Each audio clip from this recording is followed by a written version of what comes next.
Presidente Bongbong Marcos Jr. ang ngayon kunong ilakip sa mapriso sa dili pa magpasko alang sa mga nalambigit sa anomalya sa flood control projects. Kini matud pa ni Vice Presidente Sara Duterte. Ano ang report ni Alan Domingo? Kini ang ipadayag ni Vice President Sara Duterte kabahin sa anomalusong flood control project tungod kay ang Presidente kuno mauman ang miperma sa 2025 General Appropriations Act o GAA. Dapat isali si Bongbong Marcos kasi siya ang pumirma ng 2025 GAA. In fact, meron tayong question, di ba, sa 2025 GAA natin na nasa Supreme Court na sinasabing unconstitutional ang ating budget, di ba? Sa iyo pa lang, presidente ka, pag dumating yon sa harap mo, sabihin na natin hindi mo kaya basahin yan kung ilang 100,000 pages yan. Pero meron kang mga tao na isa-isa titingnan lahat yon. Tama ba ito? Tama ba ito? Tama ba ito? Bago mo siya pirmahan. Yun ang panigurado mo. Yun ang oath mo sa batas. Kabahin sa isyo sa giingong ebidensya nga naglink kang kanhi House Speaker Martin Romualdez kini ang gipahibaw sa Vice Presidente. Ang pinag-uusapan natin dito ay yung budget ng 2025. Makikita mo na yung project ng o yung budget ng Pangulo o Executive Department ay nasa NEP. Nasa National Expenditure Program. Yun ay sinasubmit sa Congress.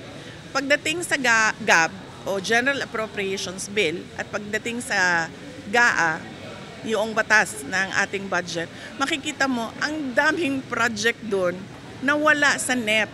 Yun pa lang, ebidensya na yun. Doon pa lang, masasabi mo na itong congressman na ito ay merong insertion na katanggap. So, ibig sabihin, tingnan mo na kaagad na saan na yung project na ito na nakalagay sa distrito na to. 'Di ba? Ang pinaka-ebidensya natin dito ay ang 2025 budget. Huwag na tayo lumayo kasi doon makikita mo ang siningit ng Kongreso na mga projects. Dapat doon nakatutok ang kanilang investigasyon.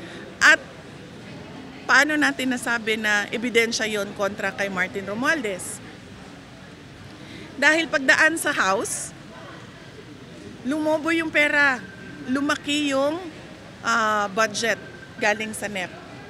O so sino ba ang mag-uutos nun?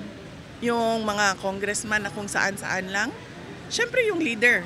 Nakaibaw na kuno ini ang Presidente kaniadto pa, matod ni Duterte. Ug kunwa man masayod nini ang Presidente nga adunay ebidensya, buot ipasabot nga wa siya'y gihimo.